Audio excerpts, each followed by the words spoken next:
Hello everybody, welcome back to my channel, and if you're new here, welcome to my channel. Ngasi aina tawudiriba video asi aingonda yam toina request torpa degi agi Instagram da message tharaga, Facebook da or personally ina message tharak ba aingonda yam toina hangalba question ni che cabin crew oina be damakta kei changi adegi kei requirements lay kamaina apply tawudabano haina aduna ai message mayam sing do halli dursu marta manaba question hangba yawe aduna manaba question sing do hanjinna reply to busung ngamne ki na habdi aisu thabak tawe aduna aisu marta pai ba yawe aduna matam sangda ba yawe aduna aina handak Instagram da aina ask me anything haina question ama kena tawai tawgiba kanda aingonda number question se cabin crew gi matang do ina hangai aduna aina video ina tawge na khalaga ngasi video se tawjam aduna ngasi video se hojare halo maktada cabin crew ma oige high target di age limit lay chahi ta nipan dagi hauraga chahi kunmanga natraga kuntare thau apply to we high target aduna chahi ta nipan sina minimum age ni cabin crew oina bai damakta aduna chahi se kenogi su khaide experience aduga non experience freshers gi su khaide kiguma somje freshers oi targa de fresher oi targa di chahi ta nipan de na kuntare phoki manungda cabin crew interview nu pibe ai aduga hana tope airlines sa thabak tor aba kenomi oi targa di moi age limit se chahi 18 de na 35 po oi hai tare aduna airline khudingi age limit tongale aduna adugi de keno tawre aduna maximum the age limit the 35 OA experience kina duga freshers kina 27 aduga next na qualification akoi cabin crew ane be damakta qualifications se minimum class 12 pass hai tare 12 pass oige da huni aduga 12 pass natraga su graduate oiga su natraga atopa field degi diploma tawba degi thabak atei toramba mising cabin crew ening target du apply to we ani akoi colleagues sing hai tar akoi thabak taminaba colleagues sing lawyer or amaga changakpa degi engineer or amaga degi commerce or accountant or amaga moi travel tawning bagi cabin crew oi besu yan yawe duna atopa field gi mising na su dum interested oi target dum cabin crew gi keno se dum thaba yadani hai tar aduga mathang dana khoi gi height se minimum se nupa singi na 5.7 or 5.8 na minimum oi ta hare adugi above kodi zum yare aduga nupi singi na 5.2 aduga 5.3 sina minimum oi do airlines ko dingi tongale airlines ko dingi height se tongale aduna airlines khar di 5.5 digi low yawe adigi 5.4 low yawe adugi airlines kana 5.2 digi low yawe nupi singi aduna chatkaduriba airlines to gi matang da moigi website ta changaga moigi height ki keno do hani yingbiraga interview chatpiyo adune aduga mathang gi dana khoi gi language khangba da ka taize English and Hindi compulsory English ke Hindi je phajana iba paba thokpa haiba da ka tai ke keno habiti Hindi se de khoi national language oire aduga khoi gi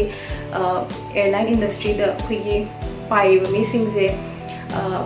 keno me amje passengers me amkhole passenger na hakko hai tar passengers me amje different parts of the world de different parts of India me am tong me awe du na moi communicate tawna hotna bada moi communicate taw ba change du na Hindi ka English di khoi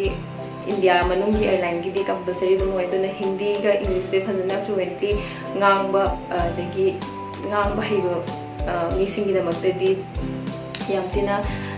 afaba wafamni cabin crew ening targa di duna haida targa su kem kaide adum tamjanba kem kaide English yam fluently ngang bhaitraga su English sei tabi oidegi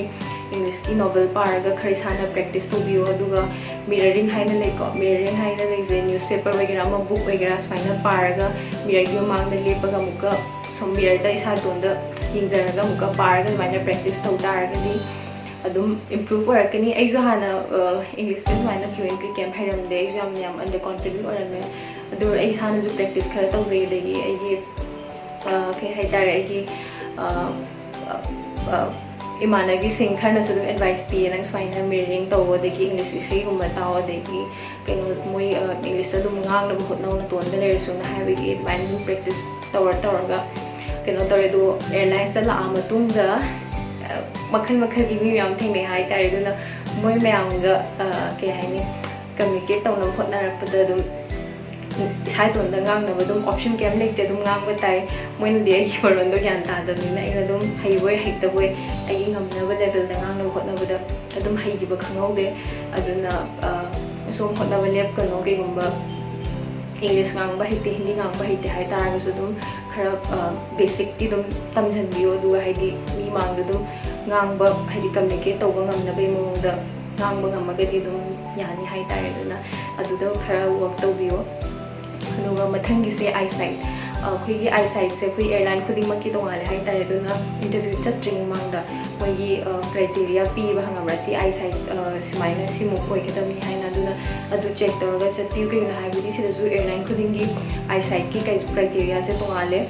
adu na eyesight to dum hana check to ga chat pi na chat pa na di phani adu na ke na lege adu eyesight ki lege adu ga next na khoi gi medically fit akoi cabin crew oi gi high target medically fit oi ba dakar tai medically fit oi ba hai je som yam kang dar yam na kang ni haraga oi ba ya de hai bu leite kang dar ga su yam na medically fit oi tar ga di dum khan be yawe ai samak se yang kang ai sa thaja de we khan thaja de cabin crew oi hai na dor su adu mi sa fit oi tar ga di dum khan be yawe aduga medically fit oi ba hai je khoi gi BMI body mass index hai na le adu se khoi human gi BMI se normal se 18 oi da ne duna 18 degi hen basu ya de wat basu ya de ado marakta interview pi ba kan moi company ne yam pam ba yaw tar ga di adum BMI wat laga su he laga su lo ba yawi but moi da matam khara pi tha khara pi awat pa sing do men khatna ba hai di he laga na handa han ba degi wat laga na dugi chap chana le han ba hai na duna BMI maintain to dakar oi duna tha mani dugi manung da ngam tar ga ti thum BMI do maintain tar ga dum tha ya ga ni duna dugi kyam ken leite hai tar degi next na ken like communication skills is the most important thing in airline industry because you know have the me khuding communicate to ga ni na som na wangang ba adegi customer handle to ba adegi keno to ba hai tar ga di adu yamna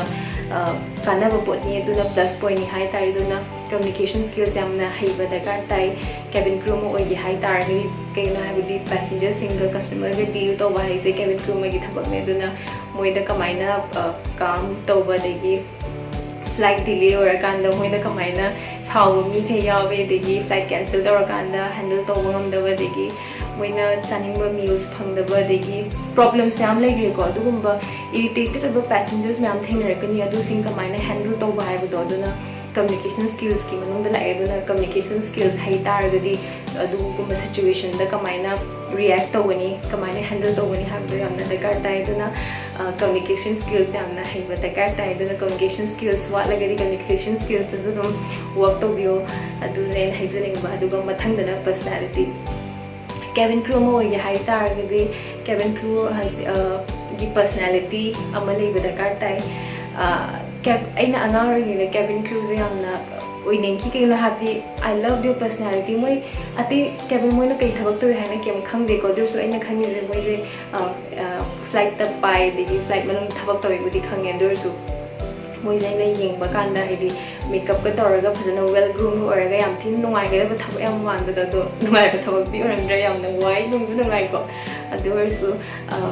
na kai hai ni moi gi groom to ba moi na present to ba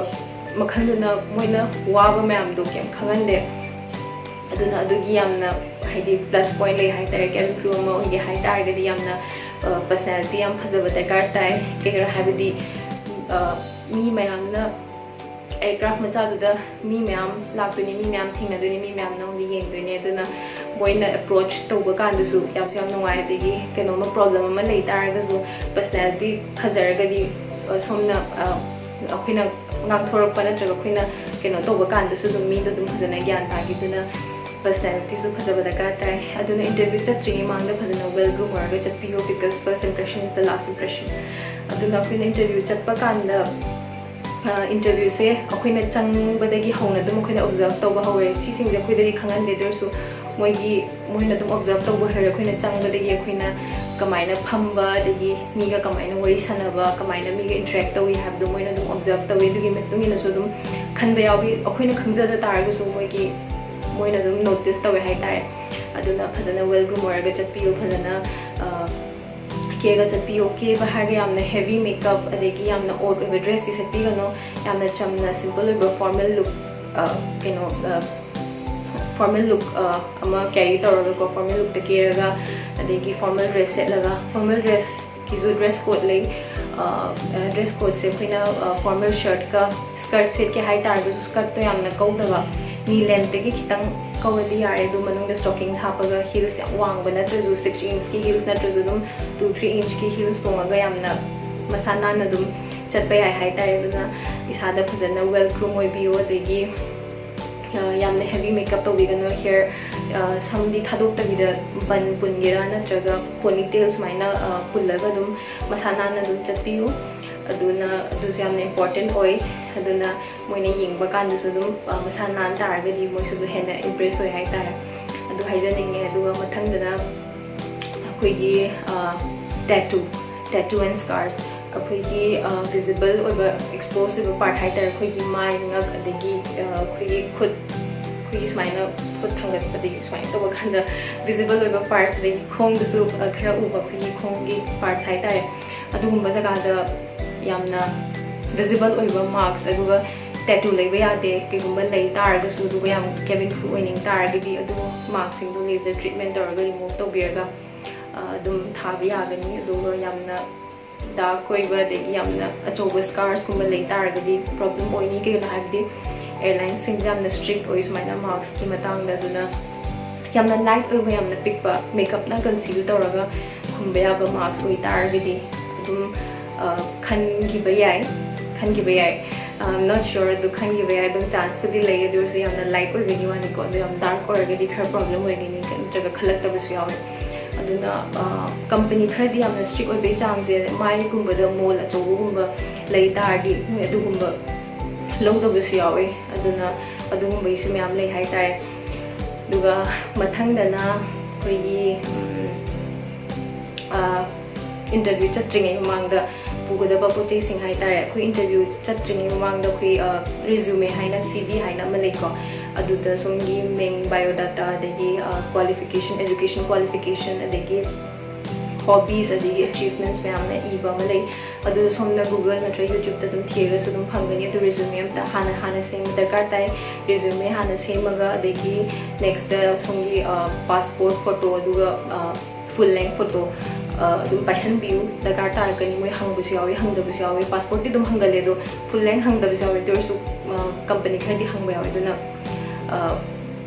photo du sing do dum han degi prepare toraga thamjin bana di phayena khalle an thamja duga passport leitaba mi sing yaw targa di passport su semjin ba phai kona dum chena dosar kudi do hana passport leitaba mi sing passport su sembi oro ke na jikan airlines kudi dum passport darkar tare ki na de ko indian airlines id mapan da pai bisi yawi duna adugi da makta aduga mathang da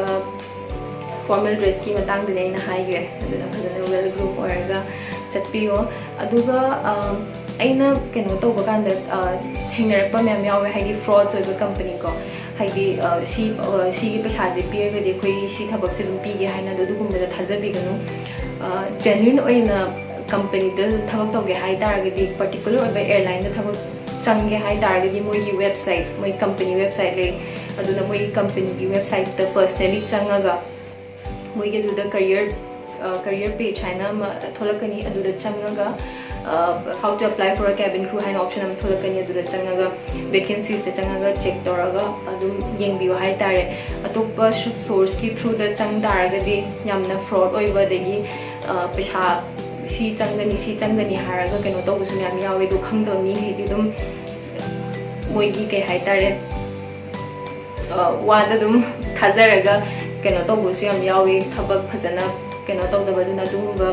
atopa company gi keno da through changbiganu personally oina mogi